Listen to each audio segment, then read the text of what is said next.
Now, the Three Martini Lunch with Greg Corombos and Jim Garrity. And welcome, everyone, to the Friday edition of the Three Martini Lunch. Ian Tuttle of National Review is in for Jim Garrity today. I'm Greg Corombos of Radio America. Good, and kind of bad/crazy martinis to close out the week. And Ian, I'm sure it's just another lazy Friday around the National Review office. No big headlines being made by National Review. Nothing stirring the political pot with less than 2 weeks before the first votes of the year.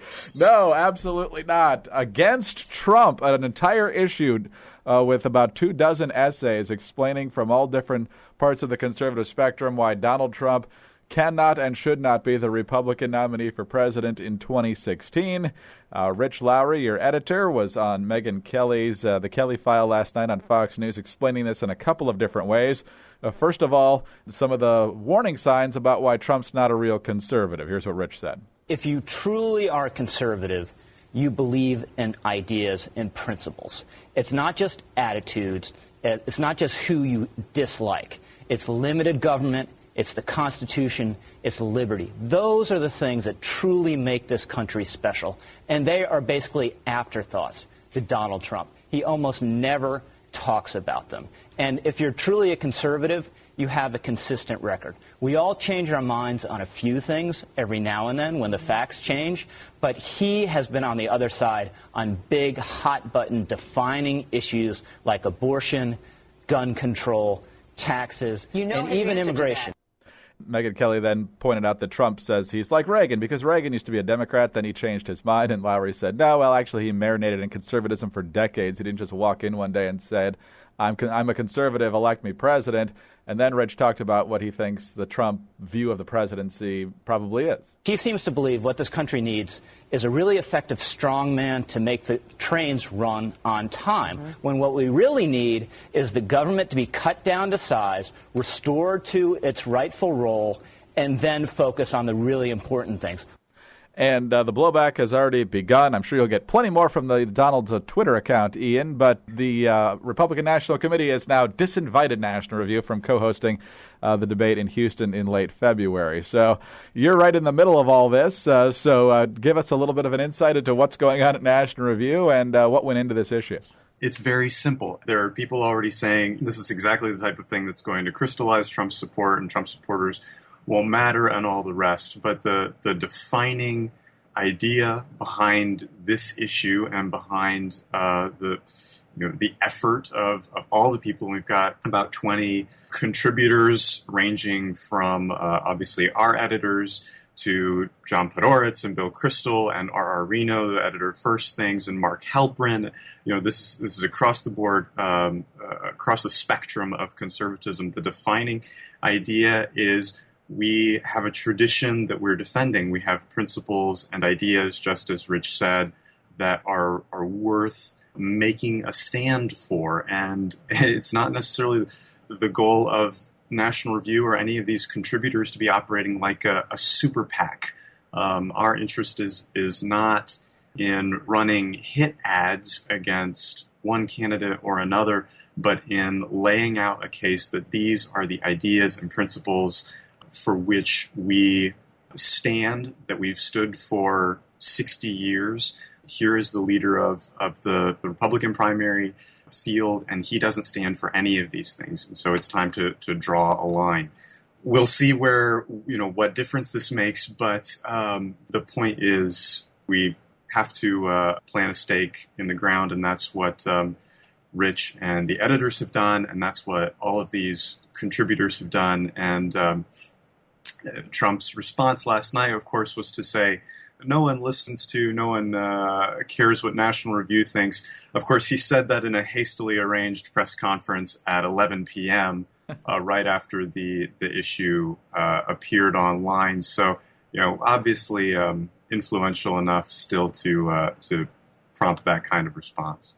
Well, let's move on to our second good martini. And in addition to the offices of National Review, not much work is getting done on the East Coast today because everyone's prepared for this massive blizzard, which, of course, is apocalyptic in nature only because it's where the media live. Exactly. In New York and Washington. If this was the forecast for the Midwest, it's obviously a pretty big storm, but it would not get nearly the coverage that it's getting because it affects reporters.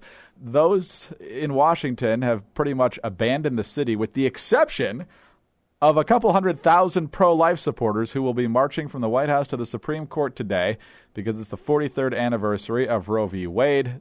It's 58 million estimated babies that have been killed since Roe v. Wade in 1973.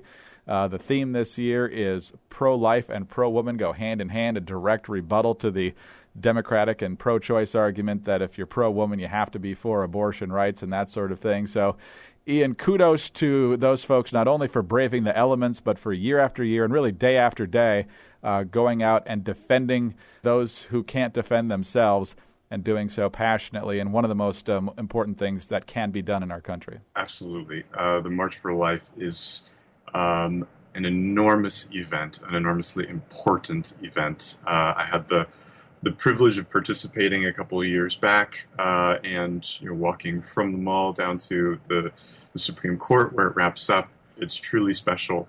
And one of the extraordinary things is it's now been going on for 40 years. If I remember correctly, the largest annual march that takes place in the United States, anywhere from, I think the year I participated, they said somewhere between 300 and 400,000 people.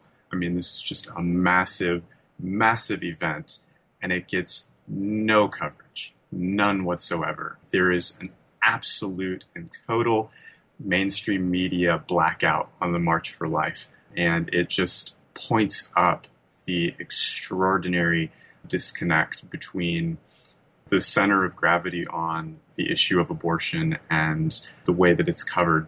But nonetheless, you still get several 100,000 people out there marching every single year in sub-freezing temperatures because they passionately care about this issue. And I think it's the work of all those marchers. It's the work of the people who are the organizers and the leaders and all the rest. That is the reason the pro-life movement has gained so much traction over the years, the reason that you have record numbers of pro-life laws going into effect in the states, a record number of pro-life bills being proposed at the federal level, and the reason that 86% of the country, 9 out of 10 people, favor abortion restrictions, and that number is increasing, and it's moving backward, and the protections are expanding. So enormous kudos to them, and it's good work that they're doing. Ian, you mentioned the media blackout from the March for Life. It'll be fascinating to see what happens this year in particular, because government's shut down. You have to be have to be out of your office by noon, which is when the March for Life starts.